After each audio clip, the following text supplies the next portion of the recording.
Jirra jirtu kabajamtoota hordoftoota akkam jirtan fayyaa keessanii nagaadhaayi. Koottamee biddeenni isaa tolchinu biddeenis o'allee nyaadha isiniin jecha sumarraan immoo galatoo maallee isiniin jechuun barbaade jechuudha ulfaadhaayi. Egaa waanuma hundaafuu yaada keessaniif hedduu galatoomaa ulfaadhaa baay'ee sin kabajaa baay'ee sin jaaladha hundi keessanuu. Jajjabina naa kennitaniif galatoomaa isiniin jecha. Egaa oolmaan kiyya guyyaa irraan dhumanne jechuudha. Oolmaan kiyya guyyaa irraa akkuma argitan immoo biddeenan tolchaa jira jechuudha. Koottaa warri na gargaaruu barbaaddanis warri nyaachuu barbaaddanis hunduu guutee jira isiniin jechuun jaalladha.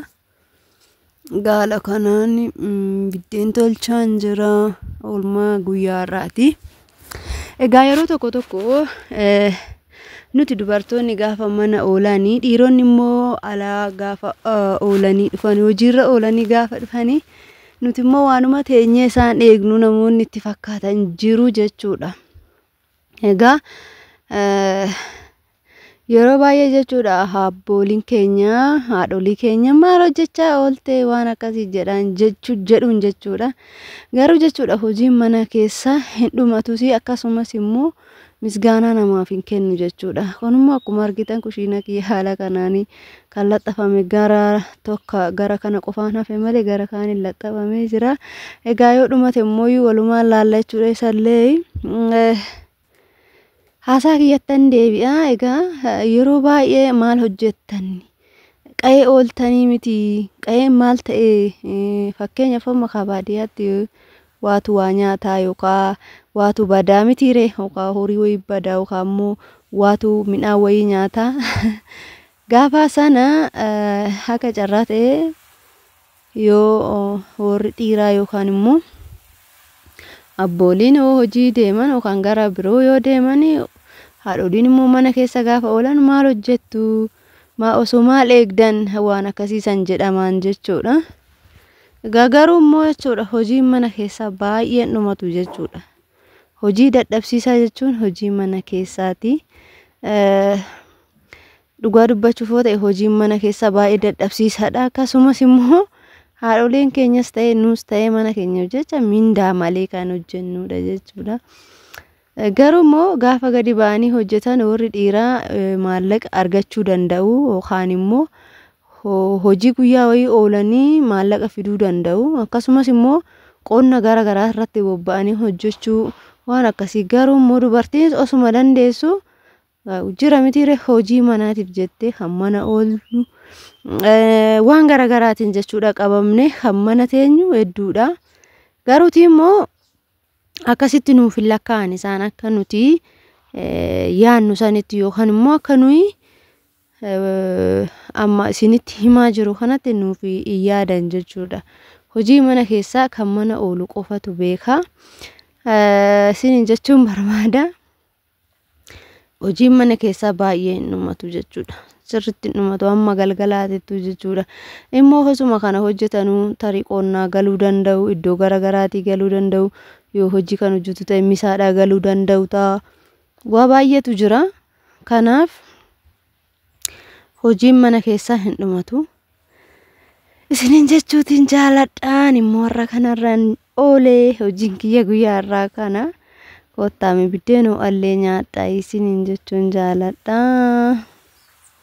Galatoomaa ulfaadhaa isiniin jechuun barbaada sumarraanii irra deddeebi'eetumanii. Egaa yeroo biyya namaa keessa jirrus akkanatti dadhabna. Yeroo biyya keenya keessas jirru akkanatti haala kanaan dadhabna. Kuni gaariidhaan jedhaani dadhabuun hojjechuun tattaafachuun baay'ee gaadha. Asumarraan immoo uffata koon laalinaa isiniin jedha silaa aaraa jedheetumaan jechuudha. Waan argitanii miiccamaadha garuu waan akkasitti natti qallalu wayiitiin kaawwadhee naan laalinaa isiniin jechuu barbaade tananii. Yeroo baay'ee kafana fufurdaa kaawwatanii hojjechuun namatti mijatu. sanuu ibidda bira waan ta'eef noo'a kanaaf jechuudha. Akkasi hawwaleen keenya gaafa mana oolan dadhabbii isaanii isaanumaaf Rabbi qofatu beeka jechuudha. Numaaf Rabbi qofatu beeka gaafa mana oolle jechuudha. Akkasuma sarraatanya gaafa biyya namaa hojjennu immoo madaamin takka takkas maal hojjechaa oolteme har'a maal godhaa oolteme osuma hojjetnullee misgaana dhabna jechuudha achitti.